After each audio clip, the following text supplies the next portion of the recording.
Welcome to Finnegan's Fireside Tales. Today we will be reading The Shadow by Hans Christian Andersen. It is just as if someone were practicing a piece that he could not manage. It was always the same piece. He thinks, I suppose, that he will be able to manage it at last. But I do not think so, however long he may play it. Once the foreigner woke in the night. He slept with the door open which led to the balcony. The wind had raised the curtain before it, and there appeared a wonderful brightness over all in the balcony of the opposite house. The flowers seemed like flames of the most gorgeous colors, and among the flowers stood a beautiful slender maiden. It was to him as if light streamed from her and dazzled his eyes, but then, he had only just opened them, as he awoke from his sleep. With one spring he was out of bed and crept softly behind the curtain, but she was gone. The brightness had disappeared, the flowers no longer appeared like flames, although still as beautiful as ever. The door stood ajar, and from an inner room sounded music so sweet and so lovely that it produced the most enchanting thoughts and acted on the senses with magic power. Who could live there? Where was the real entrance? For, both in the street and in the lane at the side, the whole ground floor was a continuation of shops, and people could not always be passing through them. One evening the foreigner sat in the balcony. A light was burning in his own room, just behind him. It was quite natural, therefore, that his shadow should fall on the wall of the opposite house, so that, as he sat amongst the flowers on his balcony, when he moved, his shadow moved also. "I think my shadow is the only living thing to be seen opposite," said the learned man. "See how pleasantly it sits among the flowers. The door is only ajar. The shadow ought to be clever enough to step in and look about him, and then to come back and tell me what he has seen. You could make yourself useful in this way," said he jokingly. "Be so good as to step in now, will you?" And then he nodded to the shadow, and the shadow nodded in return. "Now go, but don't stay away altogether." Then the foreigner stood up, and the shadow on the opposite balcony stood up also. The foreigner turned round, the shadow turned, and if anyone had observed, they might have seen it go straight into the half-opened door of the opposite balcony, as the learned man re-entered his own room, and let the curtain fall. The next morning he went out to take his coffee and read the newspapers. "How is this?" he exclaimed as he stood in the sunshine. "I have lost my shadow. So it really did go away yesterday evening and it has not returned. This is very annoying." And it certainly did vex him, not so much because the shadow was gone, but because he knew there was a story of a man without a shadow. All the people at home in his country knew this story, and when he returned and related his own adventures, they would say it was only an imitation, and he had no desire for such things to be said of him. So he decided not to speak of it at all, which was a very sensible determination. In the evening he went out again on his balcony, taking care to place the light behind him, for he knew that a shadow always wants his master for a screen, but he could not entice him out. He made himself little, and he made himself tall, but there was no shadow, and no shadow came. He said, "Hem, ahem." But it was all useless. This was very vexatious. But in warm countries everything grows very quickly, and after a week had passed, he saw, to his great joy, that a new shadow was growing from his feet when he walked in the sunshine, so that the root must have remained. After 3 weeks, he had quite a respectable shadow, which, during his return journey to northern lands, continued to grow, and became at last so large that he might very well have spared half of it. When this learned man arrived at home, he wrote books about the true, the good and the beautiful, which are to be found in this world, and so days and years passed, many, many years. One evening as he sat in his study, a very gentle tap was heard at the door. "Come in," said he, but no one came. He opened the door, and there stood before him a man so remarkably thin that he felt seriously troubled at his appearance. He was, however, very well dressed, and looked like a gentleman. "To whom have I the honor of speaking?" said he. "Ah, I hoped you would recognize me," said the elegant stranger. "I have gained so much that I have a body of flesh and clothes to wear. You never expected to see me in such a condition. Do you not recognize your old shadow? Ah, you never expected that I should return to you again. All has been prosperous with me since I was with you last. I have become rich in every way, and were I inclined to purchase my freedom from service, I could easily do so." And as he spoke he rattled between his fingers a number of costly trinkets which hung to a thick gold watch chain he wore round his neck. Diamond rings sparkled on his fingers, and it was all real. "I cannot recover from my astonishment," said the learned man. "What does all this mean?" Something rather unusual, said the shadow, but you are yourself an uncommon man, and you know very well that I have followed in your footsteps ever since your childhood. As soon as you found I had traveled enough to be trusted alone, I went my own way, and I am now in the most brilliant circumstances. But I felt a kind of longing to see you once more before you die, and I wanted to see this place again, for there is always a clinging to the land of one's birth. I know that you have now another shadow. Do I owe you anything? If so, have the goodness to say what it is. No, is it really you? Said the learned man. Well, this is most remarkable. I never supposed it possible that a man's old shadow could become a human being. Just tell me what I owe you, said the shadow, for I do not like to be in debt to any man. How can you talk in that manner? Said the learned man. What question of debt can there be between us? You are as free as anyone. I rejoice exceedingly to hear of your good fortune. Sit down, old friend, and tell me a little of how it happened, and what you saw in the house opposite to me while we were in those hot climates. Yes, I will tell you all about it, said the shadow, sitting down. But then you must promise me never to tell in this city, wherever you may meet me, that I have been your shadow. I am thinking of being married, for I have more than sufficient to support a family. Make yourself quite easy, said the learned man. I will tell no one who you really are. Here is my hand, I promise, and a word is sufficient between man and man. Between man and a shadow, said the shadow, for he could not help saying so.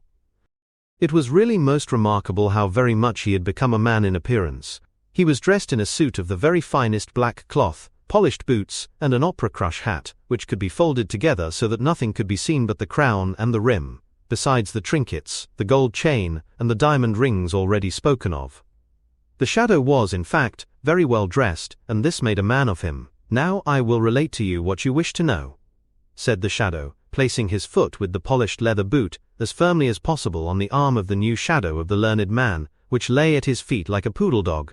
This was done, it might be from pride, or perhaps that the new shadow might cling to him, but the prostrate shadow remained quite quiet and at rest, in order that it might listen, for it wanted to know how a shadow could be sent away by its master, and become a man itself. Do you know, said the shadow, that in the house opposite to you lived the most glorious creature in the world? It was poetry. I remained there 3 weeks, and it was more like 3,000 years, for I read all that has ever been written in poetry or prose, and I may say in truth that I saw and learnt everything. Poetry! Exclaimed the learned man. Yes, she lives as a hermit in great cities. Poetry! Well, I saw her once for a very short moment, while sleep weighed down my eyelids. She flashed upon me from the balcony, like the radiant aurora borealis, surrounded with flowers like flames of fire. Tell me, you were on the balcony that evening. You went through the door, and what did you see? I found myself in an ante-room, said the shadow. You still sat opposite to me, looking into the room. There was no light, or at least it seemed in partial darkness, for the doors of a whole suite of rooms stood open, and they were brilliantly lighted. The blaze of light would have killed me, had I approached too near the maiden herself, but I was cautious, and took time, which is what everyone ought to do. And what didst thou see? Asked the learned man. I saw everything, as you shall hear, but it really is not pride on my part, as a free man, and possessing the knowledge that I do, besides my position, not to speak of my wealth. I wish you would say you to me, instead of thou.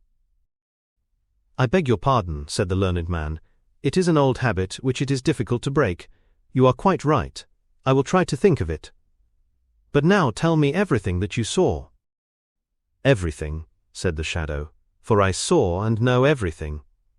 What was the appearance of the inner rooms? Asked the scholar. Was it there like a cool grove or like a holy temple? Were the chambers like a starry sky seen from the top of a high mountain? It was all that you describe, said the shadow. But I did not go quite in. I remained in the twilight of the ante-room. But I was in a very good position. I could see and hear all that was going on in the court of poetry. But what did you see? Did the gods of ancient times pass through the rooms? Did old heroes fight their battles over again? Were there lovely children at play who related their dreams? I tell you I have been there, and therefore you may be sure that I saw everything that was to be seen. If you had gone there, you would not have remained a human being, whereas I became one. and at the same moment I became aware of my inner being, my inborn affinity to the nature of poetry. It is true I did not think much about it while I was with you, but you will remember that I was always much larger at sunrise and sunset, and in the moonlight even more visible than yourself. But I did not then understand my inner existence. In the anteroom it was revealed to me. I became a man, I came out in full maturity. But you had left the warm countries. As a man, I felt ashamed to go about without boots or clothes, and that exterior finish by which man is known. So I went my own way, I can tell you, for you will not put it in a book. I hid myself under the cloak of a cake woman, but she little thought who she concealed. It was not till evening that I ventured out. I ran about the streets in the moonlight. I drew myself up to my full height upon the walls, which tickled my back very pleasantly. I ran here and there, looked through the highest windows into the rooms, and over the roofs. I looked in, and saw what nobody else could see, or indeed ought to see. In fact, it is a bad world, and I would not care to be a man, but that men are of some importance. I saw the most miserable things going on between husbands and wives, parents and children, sweet, incomparable children. I have seen what no human being has the power of knowing, although they would all be very glad to know, the evil conduct of their neighbors. Had I written a newspaper, how eagerly it would have been read. Instead of which I wrote direct to the persons themselves, and great alarm arose in all the towns I visited. They had so much fear of me, and yet how dearly they loved me. The professor made me a professor. The tailor made me new clothes. I am well provided for in that way.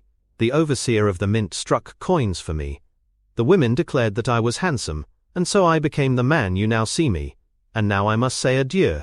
Here is my card. I live on the sunny side of the street, and always stay at home in rainy weather. And the shadow departed. This is all very remarkable, said the learned man. Years passed, days and years went by, and the shadow came again. How are you going on now? He asked. Ah, said the learned man, I am writing about the true, the beautiful and the good, but no one cares to hear anything about it. I am quite in despair, for I take it to heart very much. That is what I never do, said the shadow. I am growing quite fat and stout, which everyone ought to be. You do not understand the world. You will make yourself ill about it. You ought to travel. I am going on a journey in the summer. Will you go with me? I should like a traveling companion. Will you travel with me as my shadow? It will give me great pleasure, and I will pay all expenses. Are you going to travel far? Asked the learned man. That is a matter of opinion, replied the shadow. At all events, a journey will do you good, and if you will be my shadow, then all your journey shall be paid. It appears to me very absurd, said the learned man. But it is the way of the world, replied the shadow, and always will be. Then he went away. Everything went wrong with the learned man. Sorrow and trouble pursued him, and what he said about the good, the beautiful and the true was of as much value to most people as a nutmeg would be to a cow. At length he fell ill. You really look like a shadow, people said to him, and then a cold shudder would pass over him, for he had his own thoughts on the subject. You really ought to go to some watering place, said the shadow on his next visit. There is no other chance for you. I will take you with me, for the sake of old acquaintance. I will pay the expenses of your journey, and you shall write a description of it to amuse us by the way. I should like to go to a watering place. My beard does not grow as it ought, which is from weakness, and I must have a beard. Now do be sensible and accept my proposal. We shall travel as intimate friends. And at last they started together. The shadow was master now, and the master became the shadow. They drove together, and rode and walked in company with each other, side by side, or one in front and the other behind, according to the position of the sun. The shadow always knew when to take the place of honor, but the learned man took no notice of it, for he had a good heart, and was exceedingly mild and friendly. One day the master said to the shadow, We have grown up together from our childhood, and now that we have become traveling companions, shall we not drink to our good fellowship, and say thee and thou to each other? What you say is very straightforward and kindly meant, said the shadow, who was now really master. I will be equally kind and straightforward. You are a learned man, and know how wonderful human nature is. There are some men who cannot endure the smell of brown paper. It makes them ill. Others will feel a shuddering sensation to their very marrow if a nail is scratched on a pane of glass. I myself have a similar kind of feeling When I hear anyone say thou to me, I feel crushed by it, as I used to feel in my former position with you. You will perceive that this is a matter of feeling, not pride. I cannot allow you to say thou to me. I will gladly say it to you, and therefore your wish will be half fulfilled. Then the shadow addressed his former master as thou. It is going rather too far, said the latter, that I am to say you when I speak to him, and he is to say thou to me. However, he was obliged to submit. They arrived at length at the baths, where there were many strangers, and among them a beautiful princess, whose real disease consisted in being too sharp-sighted, which made everyone very uneasy. She saw at once that the newcomer was very different to everyone else. They say he is here to make his beard grow, she thought. But I know the real cause. He is unable to cast a shadow. Then she became very curious on the matter, and one day, while on the promenade, she entered into conversation with the strange gentleman. Being a princess, she was not obliged to stand upon much ceremony, so she said to him without hesitation, "Your illness consists in not being able to cast a shadow. Your Royal Highness must be on the high road to recovery from your illness," said he. "I know your complaint arose from being too sharp-sighted, and in this case it has entirely failed. I happen to have a most unusual shadow. Have you not seen a person who is always at my side? Persons often give their servants finer cloth for their liveries than for their own clothes, and so I have dressed out my shadow like a man. Nay, you may observe that I have even given him a shadow of his own. It is rather expensive, but I like to have things about me that are peculiar." "How is this?" thought the princess. "Am I really cured? This must be the best watering place in existence. Water in our times has certainly wonderful power, but I will not leave this place yet, just as it begins to be amusing. This foreign prince, for he must be a prince, pleases me above all things. I only hope his beard won't grow, or he will leave at once." In the evening, the princess and the shadow danced together in the large assembly rooms. She was light, but he was lighter still. She had never seen such a dancer before. She told him from what country she had come, and found he knew it and had been there, but not while she was at home. He had looked into the windows of her father's palace, both the upper and the lower windows. He had seen many things, and could therefore answer the princess, and make allusions which quite astonished her. She thought he must be the cleverest man in all the world, and felt the greatest respect for his knowledge. When she danced with him again, she fell in love with him, which the shadow quickly discovered, for she had with her eyes looked him through and through. They danced once more, and she was nearly telling him, but she had some discretion. She thought of her country, her kingdom, and the number of people over whom she would one day have to rule. "He is a clever man," she thought to herself, which is a good thing, and he dances admirably, which is also good. But has he well-grounded knowledge? That is an important question, and I must try him. Then she asked him a most difficult question. She herself could not have answered it, and the shadow made a most unaccountable grimace. "You cannot answer that," said the princess. "I learned something about it in my childhood," he replied, "and believe that even my very shadow, standing over there by the door, could answer it." "Your shadow?" said the princess. "Indeed, that would be very remarkable." "I do not say so positively," observed the shadow, "but I am inclined to believe that he can do so.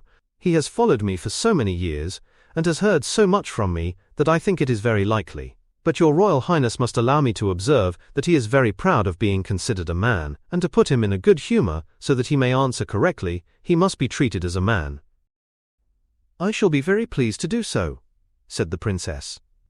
So she walked up to the learned man, who stood in the doorway, and spoke to him of the sun and the moon, of the green forests, and of people near home and far off. And the learned man conversed with her pleasantly and sensibly. "What a wonderful man he must be, to have such a clever shadow," thought she. "If I were to choose him, it would be a real blessing to my country and my subjects, and I will do it." So the princess and the shadow were soon engaged to each other, but no one was to be told a word about it, till she returned to her kingdom. "No one shall know," said the shadow, "not even my own shadow," and he had very particular reasons for saying so. After a time, the princess returned to the land over which she reigned, and the shadow accompanied her. "Listen, my friend," said the shadow to the learned man, "now that I am as fortunate and as powerful as any man can be, I will do something unusually good for you. You shall live in my palace, drive with me in the royal carriage, and have $100,000 a year. but you must allow everyone to call you a shadow, and never venture to say that you have been a man. And once a year, when I sit in my balcony in the sunshine, you must lie at my feet as becomes a shadow to do. For I must tell you, I am going to marry the princess, and our wedding will take place this evening." "Now, really, this is too ridiculous," said the learned man. "I cannot and will not submit to such folly. It would be cheating the whole country, and the princess also. I will disclose everything, and say that I am the man, and that you are only a shadow dressed up in men's clothes." "No one would believe you," said the shadow. "Be reasonable now, or I will call the guards." "I will go straight to the princess," said the learned man. "But I shall be there first," replied the shadow, "and you will be sent to prison." And so it turned out, for the guards readily obeyed him, as they knew he was going to marry the king's daughter. "You tremble," said the princess, when the shadow appeared before her. "Has anything happened? You must not be ill today, for this evening our wedding will take place." "I have gone through the most terrible affair that could possibly happen," said the shadow. "Only imagine, my shadow has gone mad. I suppose such a poor shallow brain could not bear much.